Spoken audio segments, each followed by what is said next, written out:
me so I can speak up a little bit? Yeah, we have to have it on Zoom too. I have to have, Zoom, people on Zoom. oh, yes, well, that's what I thought the lavalier was for. It's also to this. Oh, okay. Chris? So lavalier or microphone? Lava's fine. That would be easier for me. All right. I'm an analog person at heart, so all of my presentations start out with test signals. Has anybody ever heard of doing that? So I actually, it's every tape had something at the head end so that you could actually see what was going on, and that's what I'm doing. Is there a possibility of dumping the lights up there? Yeah, the black isn't showing up quite as well as I would like with that. Incidentally, in doing UHD and SDR and HDR, I believe it's necessary to have new test signals. So we're going to be talking about that as well. In any event, this presentation is all about the canvas on which we create art, and the fact that the canvas has gotten a lot larger. There's a great deal more that we can do with it than we've been able to do in the past. And right now, the canvas on which we create art is the display device. So whatever you're going to be doing in any domain is pretty much limited by what the display device can actually do. So, and of course, that's changing rapidly. In 2012, we had the BT 2020 specification, and it initially was not even accepted. All it was an increase in resolution, and it was an increase in bit depth. And the production community, the studios, actually in 2012 decided that it wasn't worth anything and they wanted no part of it. And so in 2012, when this came out, there wasn't any support for it. And one of the things that is important about this is if we're going to go forward into this new domain, the differences in what it was offering was little more than the entire history of our television system. We have always specified things that actually haven't worked. In other words, even in the color specifications, we started out with a mechanical color system. CBS had a field sequential system where they rotated filters in front of a black and white TV set to get a color picture. And you can see the filters in the back of the set and how that they were rotated in front of the set. Incidentally, color-wise, stability of color-wise, this was actually a really good system. Eastman Kodak used this system for their prints, for evaluation on how to expose prints, and they used this system right up until the early 1980s. So as an Eastman Kodak employee, I actually got to experience using a color filter wheel display device. There was nothing to calibrate. The grayscale was the CRT that was behind the filters, and every once in a while the filters would get ripped and had to be replaced, but that was calibration. And for Eastman Kodak, trying to set how much exposure, red, green, and blue, that you had when you were making prints, it was a reliable source that was consistent in its color quality. Now, just for what it's worth, I was actually, because I had experience with the color filter wheels at Eastman Kodak, when it came to using color filter wheels for the DLP technology, I actually got heavily involved in that. And the projector that you're looking at now is a color filter wheel projector. It's my projector, for what it's worth. When the 1953 system was put together, we were concerned, as the motion picture industry was, with covering surface colors. So if you draw surface colors, you'll see that they're much smaller than the actual colors of light.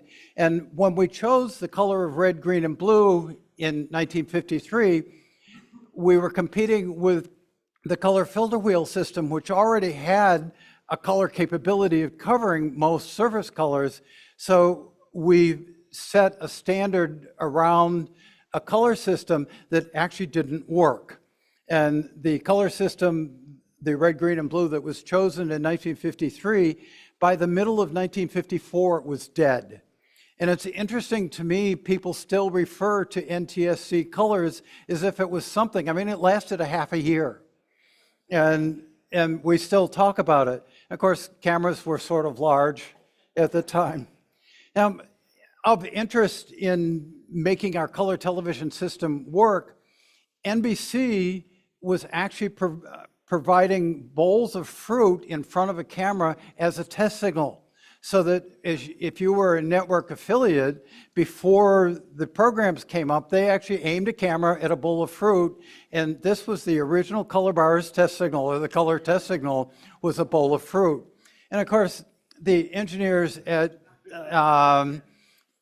NBC just had to play tricks on people, and they put blue bananas, and I'm confident most of you probably know about the blue banana trick that was used, but anyway, they put blue bananas in the bowl of fruit to get to color bars. And we eventually got to the SMPTE color bars, and you can remember all the problems with SMPTE color bars. But in any event, the colors that were chosen were only in sets. The RCA discontinued it by the end of 1954. They stopped making TV sets with the colors that were specified. And NTSC became never twice the same color. By the end of 1954, there was no workable standard. And incidentally, every time we've come up with a new system, we've set specifications that are difficult to implement. Part of the reason I'm going back in history is discussing some of these things.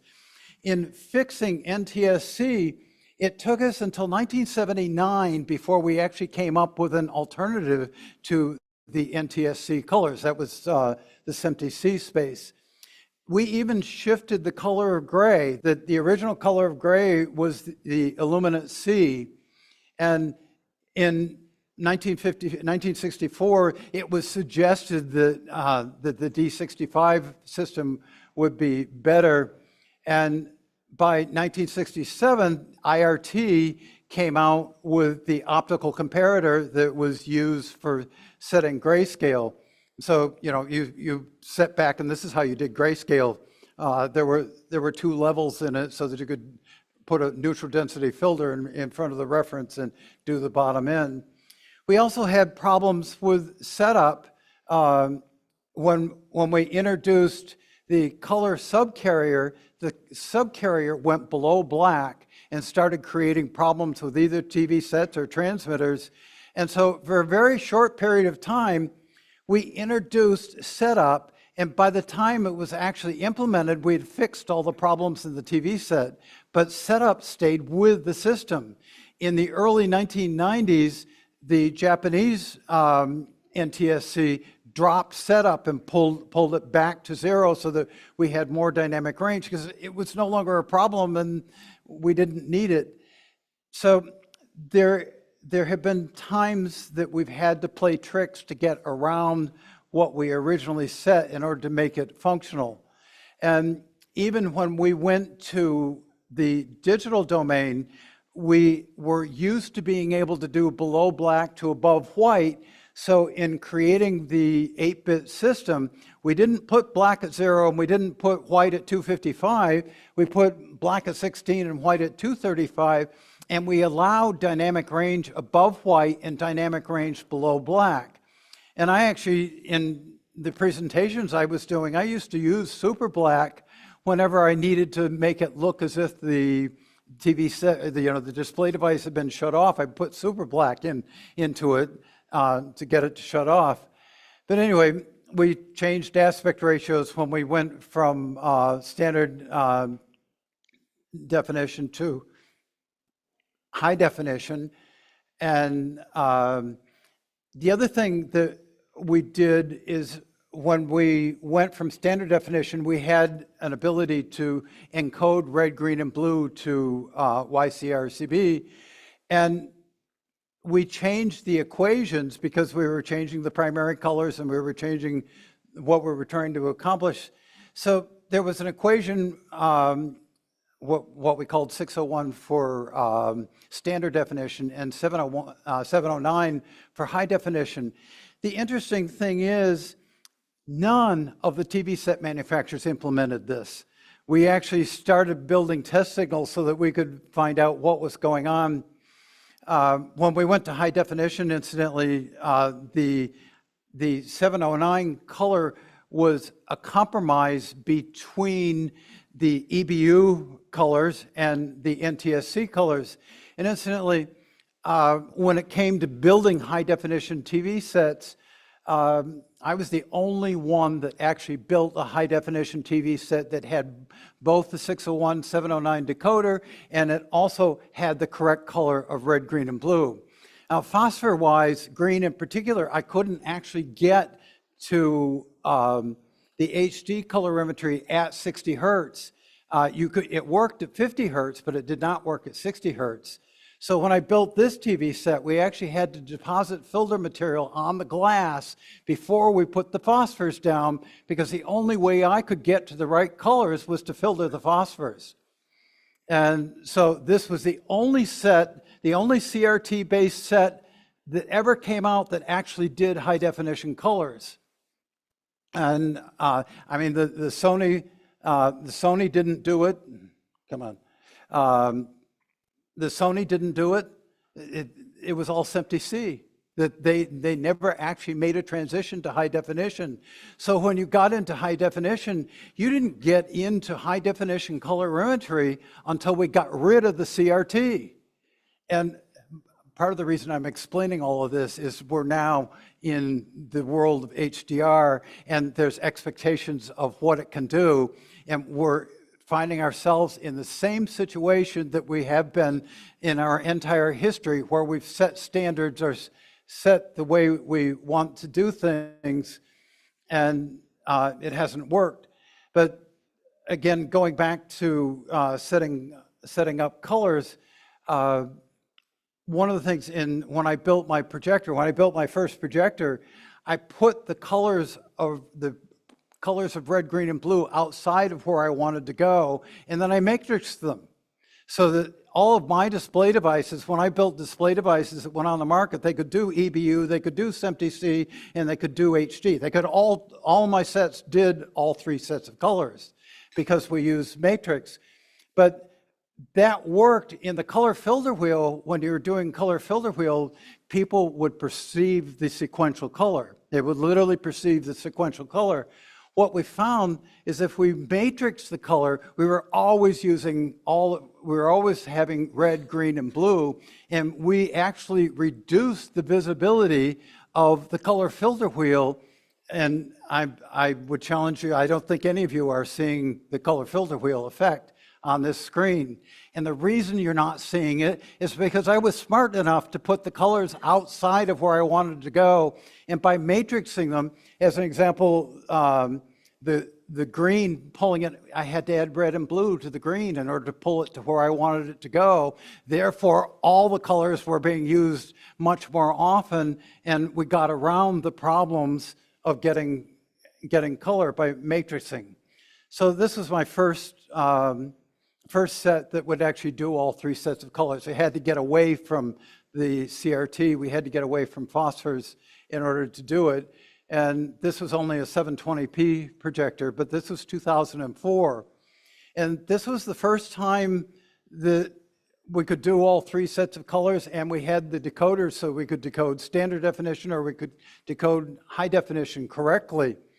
Now, when it came to color bars, we were used to using this. We'd actually adjust color by going into the blue only mode and setting blue, and you always had to go to red and green to make sure that the entire decoding was correct. When I started doing that, I realized I needed a different color pattern. So we actually developed this. So when you went into blue only, this is what you saw. When you went into red only, this is what you saw. When you went into green only, this is what you saw. This was a much easier test pattern to use for actually making the adjustments. This was another compromise that we felt that was necessary. If you were actually going to do a good job of setting up your display, we decided that we were going to make it easy. Again, the other thing that I ended up doing when I started consulting manufacturers, I created this pattern where we put 601 on the top and 709 on the bottom, and we wanted to know if the set that we were looking at could do either. We found the majority of consumer sets that were on the market couldn't do either. They weren't doing 601, they weren't doing 709, and manufacturers, until I did this, manufacturers didn't know that they weren't decoding the signal properly. And so when it came, we actually included video in both domains so that people could see the difference. But the transition to real high definition happened with projection. It was the way we got away from the CRT. And yes, Paul, you know where this is. So this is the projector, and it's the projector I'm using here. This is what got us away. There were about 30 post-production houses in Hollywood that used my projector. And so, and it did everything, it did high definition exactly right. It was the very best display was out there. Another thing that I ended up trying to solve was the metameric errors. You're well aware that people see color differently. And if this is what the phosphors look like in a CRT for setting up SMPTC, this is what my projector looked like. We got rid of metameric errors in pictures that post-production told me that throughput went way up when we had a much broader red, green, and blue. And so in doing the projector, I provided the difference. So the difference in this to this was time saving in the post-production world, where there was less controversy about what the colors look like when we were going around. So when I started consulting in flat panel displays, we actually used the Princeton as an optical comparator. And it's a rather large optical comparator, but it was an optical comparator when I was trying to help manufacturers understand how to build sets to make them work. Now we're getting into the 2012 era, where we got into the BT 2020 document that was started with the colors.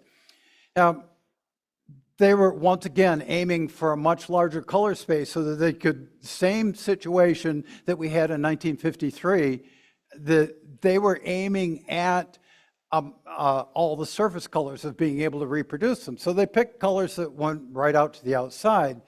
The problem was to get to the outside, that's what you had as a bandwidth. Now the metameric errors became just gross in trying to get there. In fact, it was a long time before we actually got there. Now, among the things that are happening today, if any of you got to go to Display Week in May, almost every single manufacturer recognized that the colors in 2020 don't work. So what they're doing is they're adding additional colors to fill in the spaces, to fill in the gaps, so that they're actually attempting to get a broader bandwidth to reduce the metameric errors that you're seeing in pictures.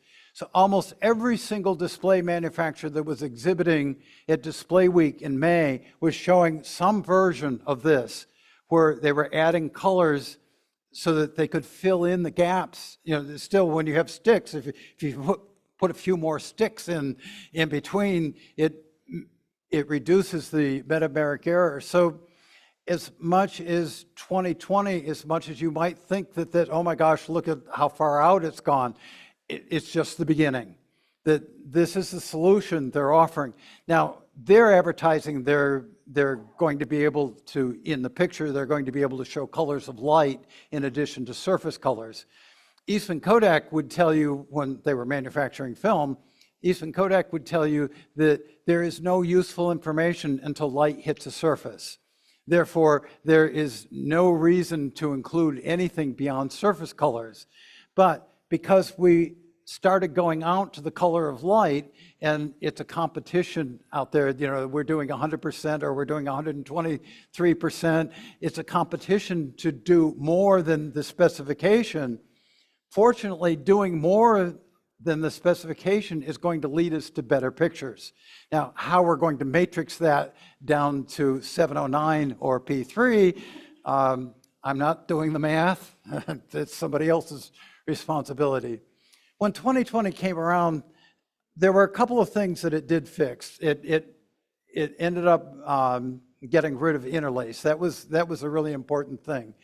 And then there was another important thing. It added bit depth. Up to that point, distribution was at 8 bits, and of course, production was at 10 bits.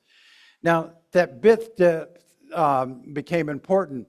But again, when we're talking about 2020, we still hadn't reached a point where it was saleable. Resolution was not saleable. And the studios, when we had studio meetings, they talked about the fact that cinematographers never had much in focus anyway. Now, when we first started with the 2160p format, it's 4 times 1080p. When I went to, in September of 2012, when I went to Samsung, the very first thing they showed me is they had glued 4 1080p sets together. They had taken a 1080p signal, they had upconverted it to 2160p, and then they divided it into 4 and put it into their 4 sets. And so that's how they got to 2160p. And I'm sure some of you remember having to deliver 2160p as 4 1080p signals. That was common in post-production. And my first video that I did with Paul Chapman, that's what we delivered. Incidentally, in trying to, since we didn't have 2160p display devices, we actually had to develop test signals that would do exactly that. We had to test 1/4 at a time, and then we had to down convert the output from 2160p to 1080p to look at it. And so we had developed a whole bunch of test signals so that I could actually see what was going on.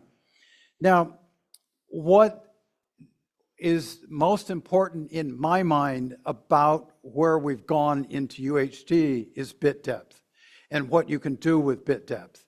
And Dolby, of course, introduced that in the perceptual quantization, the HDR. They literally demonstrated the value of it. The interesting thing about Dolby in their demonstrations is they did everything at 1080p. There wasn't a single demonstration they did at 2160p. It was all done at 1080p, and yet they had convinced you that they had much more resolution than a 1080p display. And what they were doing is they were using bit depth, and they were doing this to the picture. The difference between these two pictures is having bit depth to start with. And you can actually do some phenomenal things with picture quality just by bit depth. So these pictures, when we actually did this edit, it was done with all 8-bit source material. And so when I was putting it together, I was limited in what I could end up doing with the pictures. When I went back to the raw files out of the camera, which I kept, all 16-bit, when I redid some of this material, this was the kind of difference that I got. Now, the resolution of these two pictures is exactly the same. The perception of resolution is completely different. This is how Dolby sold HDR. That as much as they talked about light output in the 10,000 nits of the system, and they were only going to do 4,000 nits, and you could only do 1,000 nits or maybe 700, You weren't going to be able to get up. All their demonstrations were based on what they could do in bit depth, and they never told you. So they never touted the fact that it was the bit depth that allowed them to get the contrast ratio out of the picture. The light levels in these pictures are approximately the same, and yet one looks seriously better than the other. Now, the first set to come out, this was a $50,000 set. It was April of 2013. This was a Samsung set. At NAB, it was at the Red display because Red had 2160p cameras and they wanted to show them. And so Samsung, and then of course the monitor came to my home. Some of you have had, well, you know, where else is it going to go? It's certainly way too big to ship back to Korea. So it went to my home. And so I was doing demonstrations for the ASC. And when Dolby was trying to sell HDR, we actually brought ASC members in, and we were doing actually SDR at 300 nits to give them an idea. We were showing them SDR at 100 nits and SDR at 300 nits, and they were thrilled at what they were seeing for a picture. In fact, one of the comments, I'm not even going to name who it was, but he says, oh, something else to wake up the audience. Artistically, he looked at what HDR was doing and figured, oh, something new to wake up the audience. Anyway, we did demonstrations for a long time before we finally got sets that could do it.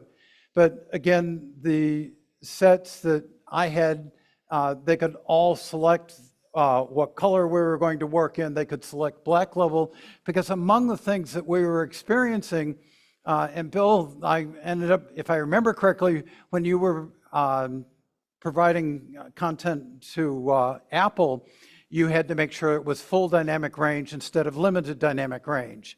So the very first thing I had to do in all of my displays is build an ability to shift between limited dynamic range and full dynamic range. So that was one of the things. And of course, you had to be able to set gamma because film was 2.6 and most SDR is 2.4, and THX was pushing 2.2 at the time. So you had to have an ability to shift, and of course you had to have an ability to control grayscale. Now, color bars were the thing that told you almost everything you needed to know.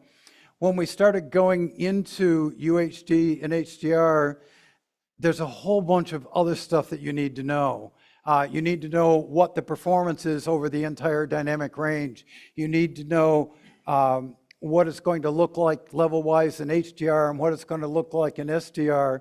And you need something in there to tell you that the decoder is working properly. So like color bars, where we used to go into blue only and then check red and green, we still need something that's going to tell you that the decoder, that it's actually decoding the way it's supposed to. And later on, I'm going to show you the display devices don't decode the way they're supposed to. Because 2160p is a higher resolution, we also needed to put references for resolution into the test patterns so we'd actually know whether it was doing. You know, obviously, I can do single pixel transitions, that sort of thing, with display devices. In any event, what we initially decided was that the 2020 space was strictly a container, because there in production we realized it was not practical to try to go out to 2020. So we declared that it was a container, and P3 was the widest color space that we were working in. But because the specification was 2020, there was always somebody that was pushing to go to 2020, and now it's every single manufacturer that's out there making TV sets that they all have to go to 2020. And of course, I question, can they do 709 or can they do P3? You know, and are you going to be watching 2020 all the time? The next part was bit depth. The SMPTE levels for black and white, I've already shown you that black is above 0 and white is below the peak capability. But the majority of production today is done at full bandwidth, where black is 0 and white is whatever the top end of the scale is. And network broadcasting is still doing limited dynamic range. But a great deal of the OTT services, starting with the Apple, where you were working, Bill, they wanted full dynamic range because that's what PC levels were and or what they are. And so there's now even a fight between the levels at which the program is coming at. If you watch Real Time with Bill Maher, I'm going to pick on them. If you watch it on home box office, it's limited dynamic range. If you go to overtime, it's full dynamic range. So you literally have to switch dynamic range between the HBO broadcast and the overtime that's on the internet. They're two completely different systems for a single program. And so it is rather confusing. When we get into bit depth, it's all about the number of steps between black and white. Now, it becomes important when you get into a shallow grayscale. When you start looking, stretch out the part of the bandwidth, and if you look very carefully at the bottom, this is an 8-bit grayscale. You should be able, even in this picture, you should be able to see the steps. And the steps are visible. In other words, when we stretch it out. And that was one of the reasons we needed to go to a higher bit depth. It's because it is perceivable in the consumer world. It's particularly perceivable when you do a fade to black. You can almost always see bit level problems. The other issue is that standard dynamic range is a 0 to 1 system. Now, it just so happens the one that we've chosen is 100 nits. That 100 nits comes from the days of the CRT. It happened to be my committee that set that number. And it was set based on the point of blooming. When a CRT went into blooming, it wasn't useful. And the most you could get out of a CRT was 30 foot Lamberts, or 100 nits at the day. Now, when CRT displays went away, there was no reason for SDR to be 100 nits. It's just what it was. And unfortunately, that 100 nits was carried over by Dolby in telling you that in SDR, as much as it's up to 10,000 nits, they wanted the majority of the picture content to be in that first 100 nits. And I'll actually explain later, but when I start talking to creative people, cinematographers, I have to talk about the fact that in putting anything together in the way of a performance is a team effort. And there can't be any real expectation that every single person on set or even the key people on set are going to know what they're supposed to be doing. And they're also afraid of shooting video, especially if they've shot film all their lives. And one of the things that I'm helping cinematographers understand is that determining what you can capture in a video camera is exactly the same procedure that you would have done for motion picture film. You have to determine how much light you need on the set in order to get anything exposed, and you need to know how much light on the set is too much light for the film. You have to do the same thing for a video camera. So when I talk to cinematographers and telling them in the acquisition stage, I'm telling them that there is no difference in acquiring content for HDR as there was for acquiring content on motion picture film. And you picked your stock and you picked your processing based on what you were trying to do. Well, it's a little bit different in the electronic domain, because if you pull things out at enough bit depth, you can do anything you want. So sometimes I have to, in almost all the lectures I do for cinematographers, I have to go back and talk about shooting on film and what they had to do in shooting on film to get it right.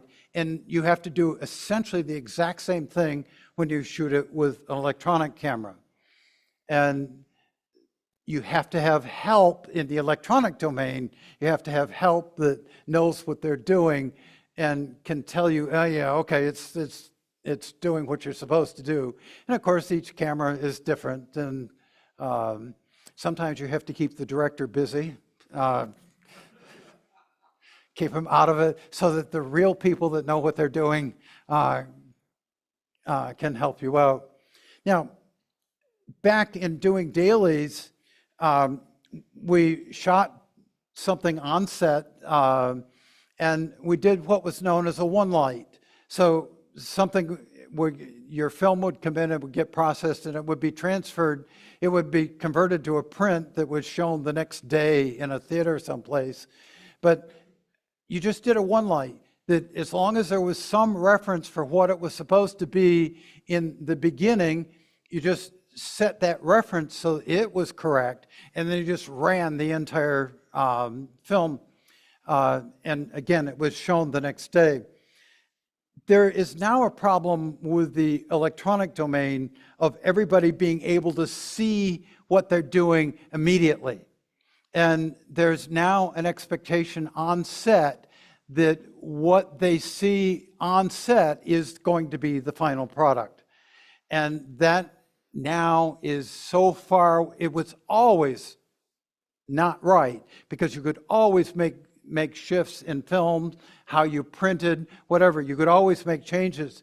But now, for some unknown reason, because it's the electronic domain, there is now an expectation that what they see on set is going to be the final product. They literally want to see the final product on set. I want to correct that a little bit and say actually what we experience now is not so much on set, because everybody realizes on set is pretty much like La La Land. But what we do find is everybody in editorial who sees it in 709, they're the ones who think that's what the final product's going to look like. Okay. So it's actually editorial 709 where everybody falls in love with the look for about 2 or 3 months or however long they're editing, and then you have to break with that when you move them into the HDR world. The important, so that people on Zoom can hear this, I should have handed you a microphone, but basically what happens is the editorial people look at what they're seeing on set, and they have that in their mind that that's what they want.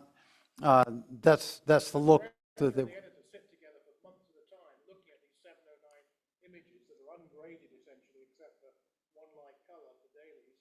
But then they think that's what my movie looks like. That's what my TV show looks like. And then you have to take them into an HDR grading suite and show them it could be completely different. Good. One of the things that I'm talking about bit depth. Bit depth was what made Dolby. It's what allowed them to promote the system. Because it's a log system, half of the bit depth is in the first 1% of the dynamic range. So you've got a huge amount of bit depth to play with the bottom end, that first 100 nits. And of course, that 100 nits was originally a specification for SDR. I'm going to say this for SDR, but with bit depth, they were able to do things. So 50% of the bit depth was at 100 nits, and then the rest of the bit depth was for the top end of the dynamic range. Now, if Dolby said it had to be 12 bits, because they still wanted dynamic range, they wanted something left of bit depths at the top end. And of course, some sets could do 300 nits. I'm showing 300 nits and I'm showing 1,000 nits here.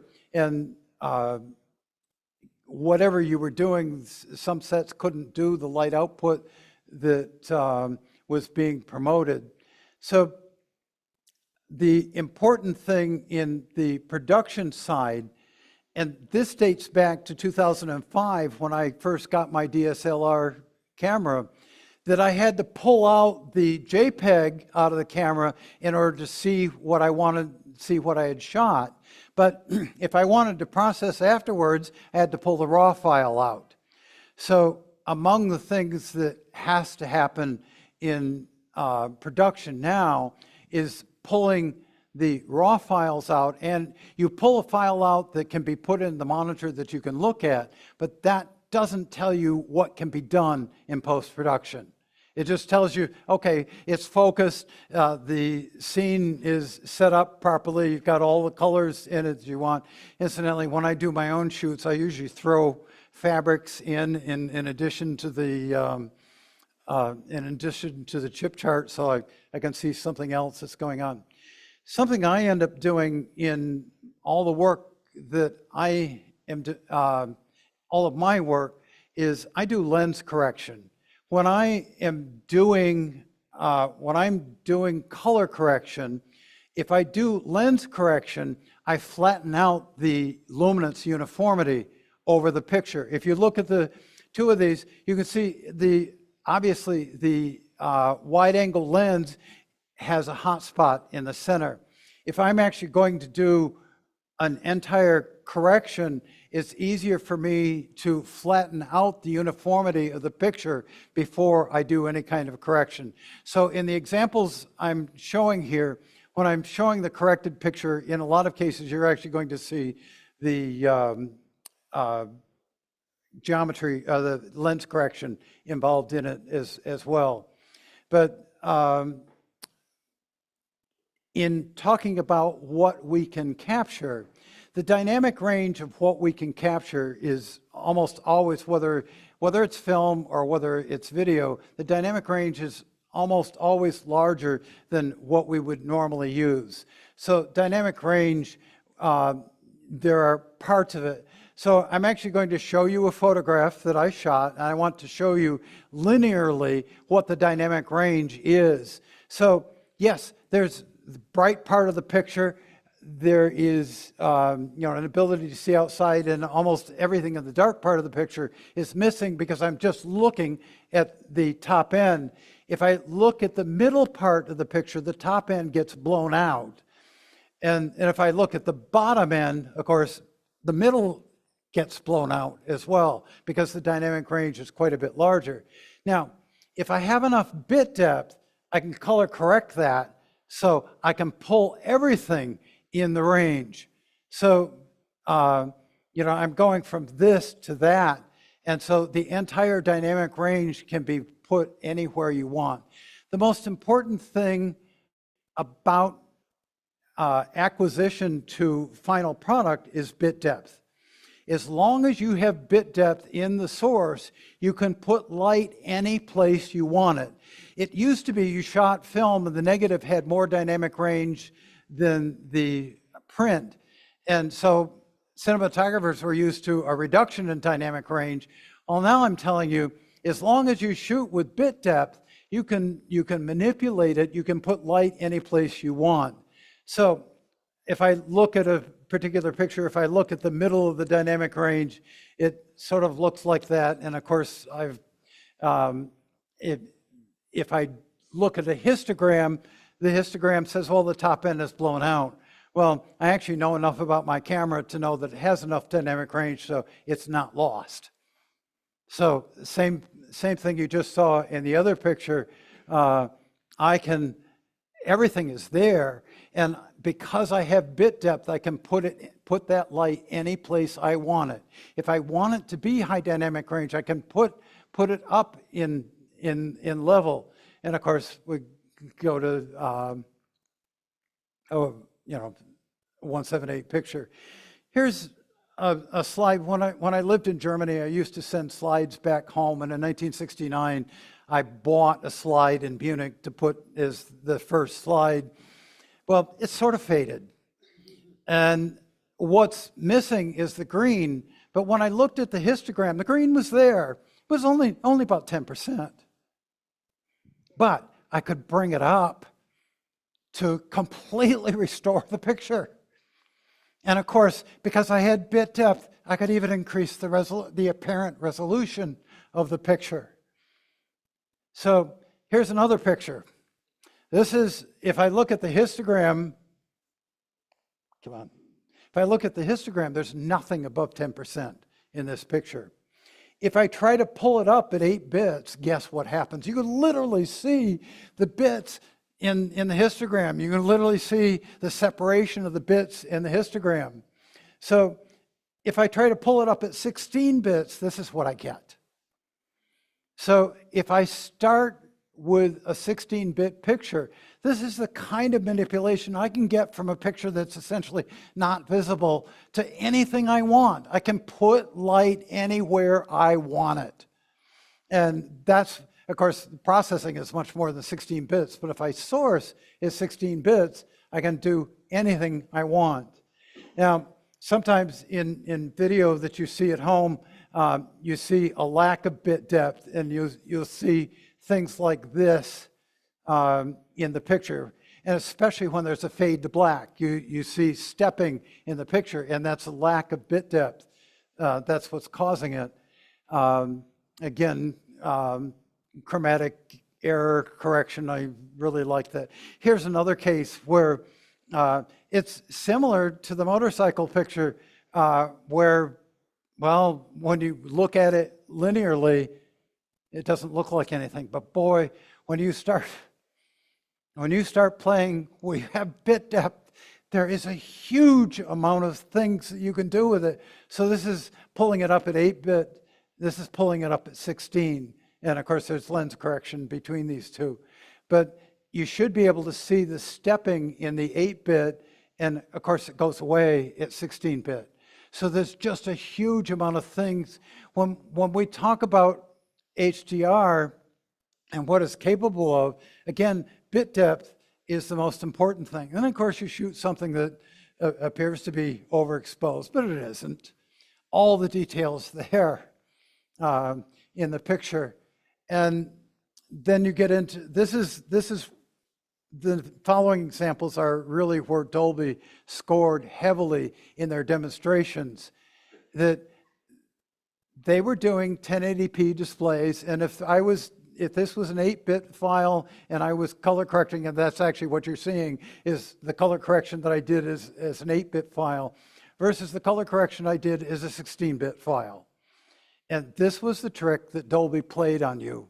When I say Dolby played on you, as far as I'm concerned, they actually showed you that bit depth was probably the most important thing that they were promoting in HDR, because this is the sort of thing that can be done in HDR.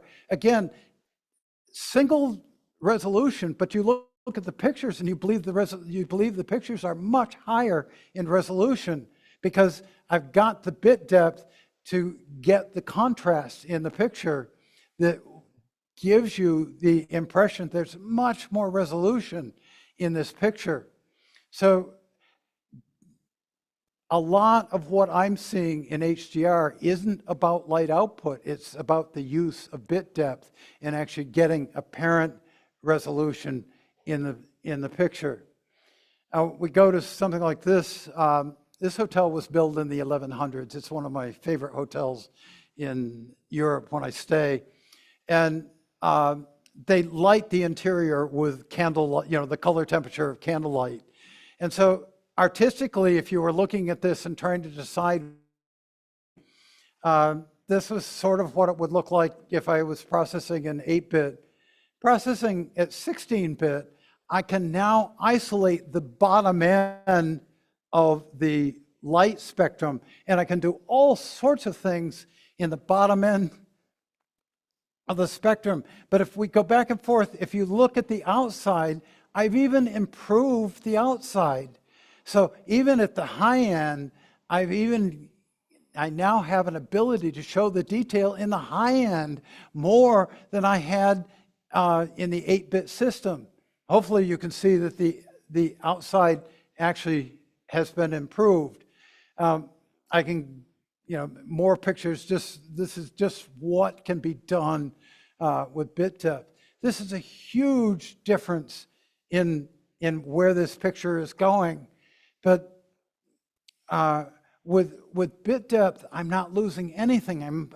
There's no noise added to the picture. So what high dynamic range is all about is artistic intent. It's what do you want to do with it? What works for you? Now, there's an issue of SDR versus HDR. This is just another example of being able to do things. In Hollywood, somehow people like dark pictures. So I decided to make this one darker. But if you notice, there's actually more detail in his shirt than there is in the lighter picture, so that I'm actually able to put more detail in the picture when I have bit depth at the bottom end. Clean up things like this. In this particular case, there are subtle things like you're doing. If you look at the interior of the car, you can see that I can make minor shifts in the interior because I have bit depth. I have the ability to do really fine changes in the light output. Then there are things like this where you can dramatically shift the quality of a picture by playing with bit depth. And so now, with the introduction of the BT 2020 container, there is now an issue of having to be careful about how the set actually decodes the picture. So this is P3 inside of a 2020 container, and it's being decoded as P3. Now, if I set the decode to 2020, I get completely different colors out of it, even though it's still in a P3 space. And once it hits the border of P3, you can see it sort of curves and goes in the other direction. So there are issues that you have to worry about when you're putting a color in a container. When you're putting P3 or 709 inside a 2020, among the things that you need to do is check and make sure that it's being decoded on the axis that you intend, as opposed to something like this. As the colors between these two pictures will be completely different. I seem to recall from my distant past that there is no way to flag in 2020 that you're using P3, right? That's not one of the flaws of this, right? There's like no metadata to say, by the way, yeah, I'm using 2020, but it's all encoded P3. The answer to that is in the RGB domain, there is no way of flagging it. It just happened. It's the display that sets the standard to which you're doing the color correction. Once you convert it to YCRCB, then you have an ability to say that this has to be reproduced in the P3 space, or it has to be reproduced in the 2020 or 709. So I totally agree with you. When you're actually doing color correction, if you're color correcting in the RGB domain, there is no way of saying that this was done at P3. There's no metadata that can go along with it that says that this was done in P3. Elliot, did you have a? Okay. 2086 that carries the mastering monitor metadata? SMPTE 2086. Isn't there a SMPTE standard that Yes, carries there is absolutely a SMPTE standard for putting the metadata in the system, but you have to be in the YCRCB domain before that metadata means anything, because you have to be able to say how to decode it. You're absolutely correct that in delivering in YCRCB, you can absolutely declare the space, and you can. It doesn't have to be P3. It doesn't have to be 709. It doesn't. It can be anything that will fit in the container, and so again, we have the colors of light problem. But again, the container here, I'm just showing P3 inside a 2020 container, and then we have the issue of ambilight behind. I'm going to quickly tell you that we I've had to shoot materials. Cinematographers do not understand test signals. And I literally have to shoot pictures that will break display devices. So at the ASC Clubhouse, we have set up many demonstrations where we use content that I've shot that is specifically aimed at busting monitors. And so cinematographers were shocked when they saw this field of monitors, saw a single picture on it, and they all looked different. There was no two supposedly professional display devices that looked the same.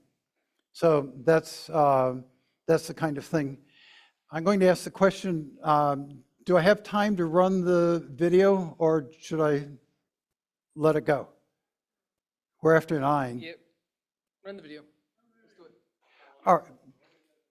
For cinematographers, I've had to create video that can be used on set that can tell people what works and if a monitor is useful or not. Incidentally, showing pictures of helping cinematographers understand, they tell me resolution isn't important and they never see anything in the picture that interferes with resolution.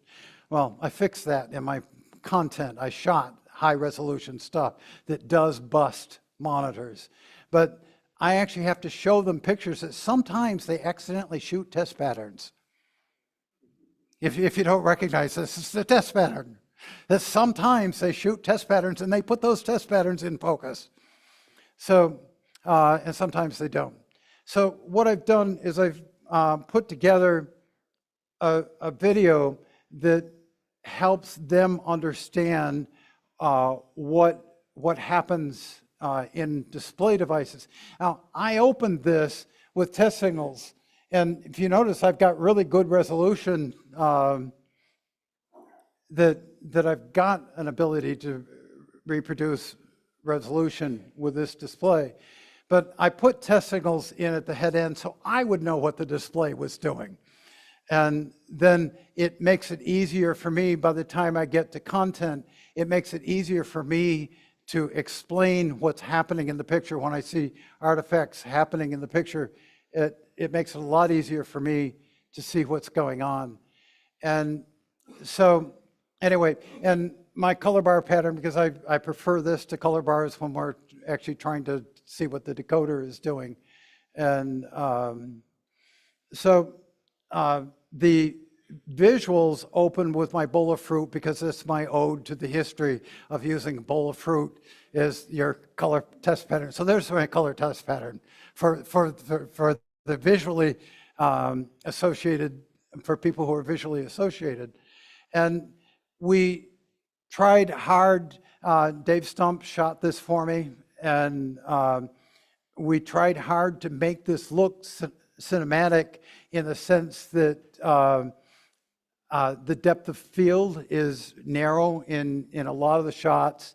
And of course, we put things in the picture where we were kind of hoping if you wanted to look at the difference between P3 and 709, hopefully there's something in the red that will give you a clue of which domain you're working in.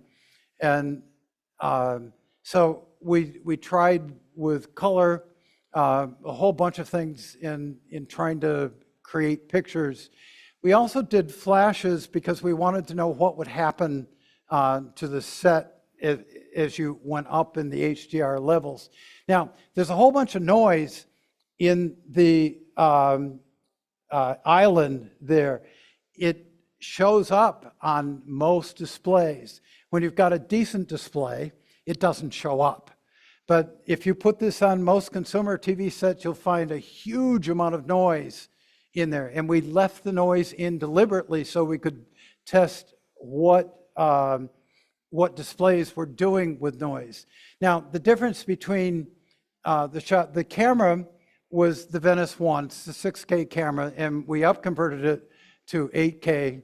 And then the still was shot at 8.5K at a 1.5 aspect ratio. So the stills actually have much more resolution, much more native resolution than the pictures do from the camera. So what's happening here is we're actually trying to make comparisons. As an example, we're careful about making sure that colors got included in this and that we had close-ups of colors again so that we could look at differences. And you'll also notice that we have a large amount of black in the picture. And as they move around in the light, you'll see the clothing coming in and out of black. So we can tell if a set is jumping out of black or if it's coming out of black smoothly in this. Okay, where's that coming from? It's not me. That's not me. But anyway, you can see that levels are coming in and out of black. So, and when we were doing the audio production on this, the facility that did the audio production, they were shocked at how bad their monitors were. They had no idea when they saw things coming in and out of black. They had never seen how bad their monitors were, and they were literally cringing when they were doing my audio for this.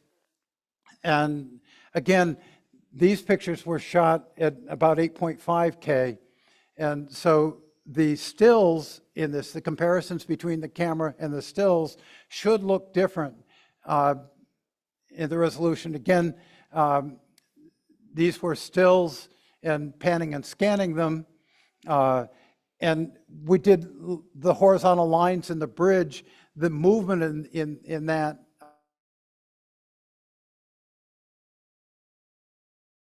responds properly. And so we have all sorts of motion. The only way I could shoot motion was time lapse. And so that's what you're looking at here. Now, the interesting thing with time lapse is each individual frame is in focus, so there isn't the kind of blur that you would get out of a motion camera. So in a lot of this, there is a better ability to look at frame by frame and see how well the picture is holding focus. There's shallow grayscales. Again, I talked about the fact that bit depth really shows up in shallow grayscales. So we deliberately went out and shot shallow grayscales. And incidentally, this wasn't hard. Plancé is a place I know really well, and I knew that I could go there anytime in November or December and get this shot. I've done it 3 times now. And every single time I've gone there, I've been able to get shallow grayscales. It's now this resolution, the shirt is color resolution, 422, 420. You can literally, on his shirt, you can literally tell the difference between 422 and 420 on his shirt. Again, shallow grayscales running in the picture. The sharp edges in the transitions were done on purpose so that we could really see what true resolution was or if the set would mess up on it. This is SDR, but it's an SDR that's been enhanced with bit depth because of bit depth. So there's actually a great deal more resolution. I'm showing you the SDR rather than the HDR. But we tried to put things up long enough so that people could actually see things in the picture and understand what they were seeing. Again, we went out of our way to come up with colors that would break the system, or at least show you differences between 709 and P3. But for the few cinematographers that have gotten used to this and see it, are now telling me how bad the monitors are that they're seeing on set. And they didn't realize how bad they were until they were looking at content that they knew. And so that's what we're aiming at, is to have cinematographers get used to this on decent displays so that they know what to expect out of it. So when they stick the USB stick in the back and try to play it and it comes up with something less, they'll know whether they've got a good display or not. Again, We did transitions from light to dark. We concentrated on the dark part of the picture since that's where the bit depth is. In HDR content, we spent a lot of time coming up with things that we thought would bust display devices. And of course, you recognize where we are. Santa Monica Pier. And you can see in the time lapse, as it got darker, the shadows of the taillights got longer and longer.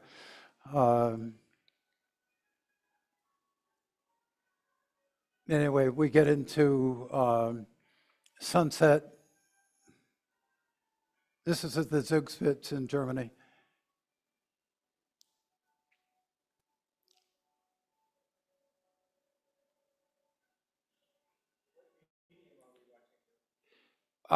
What medium? We're looking at an H.265 1080p picture into a 1080p display. That's it. That's the presentation.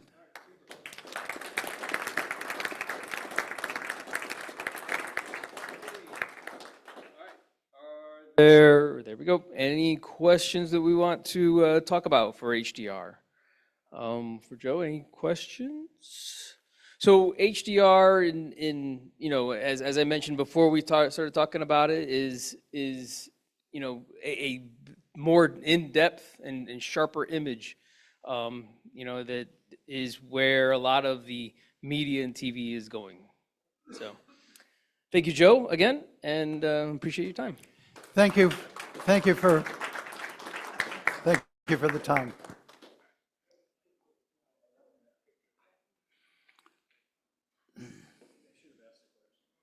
Pardon? Maybe I should have asked a question. You can ask a question now. Yeah,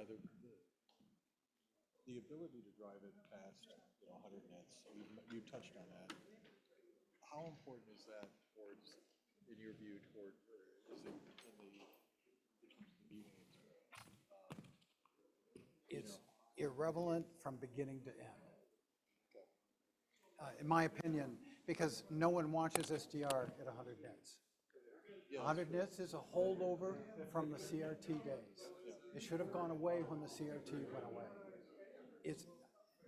Gamma is a 0 to 1 system, and you decide where you want 1 to be. Especially if you're trying to match SDR and HDR, you probably, because HDR is an absolute system, you probably want to go up to 200 nits or 150 nits in the majority of the content in the HDR to make it look like the SDR is going to look like when somebody sees it in their home. If that makes sense. It seems to me that you're basically arguing that HDR is essentially this great ability, that what's important. I mean, when you talked about resolution, if you got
Especially considering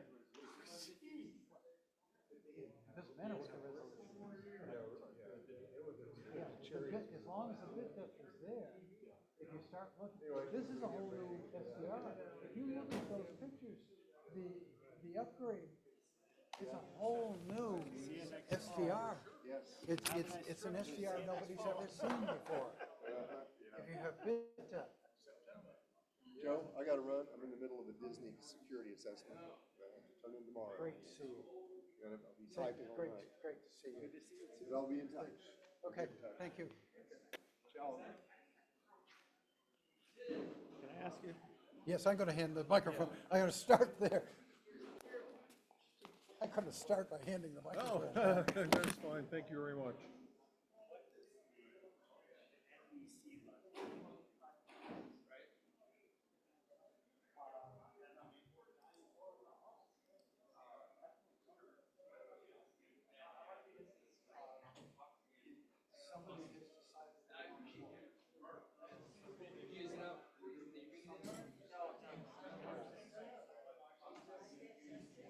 Can't trust you. And let me tell you, news not better. News not better, really? Because Apple keeps updating things, and we don't support that hardware. Just got that. And it's not. We don't sell that. We can't download it to the App Store. Then it's right. So 2 now, the thing you have right now is it's the most. You have range to 8K stuff. We're just trying to do normal sort of just talk. Streaming, just trying to do like streaming. You just want hardware.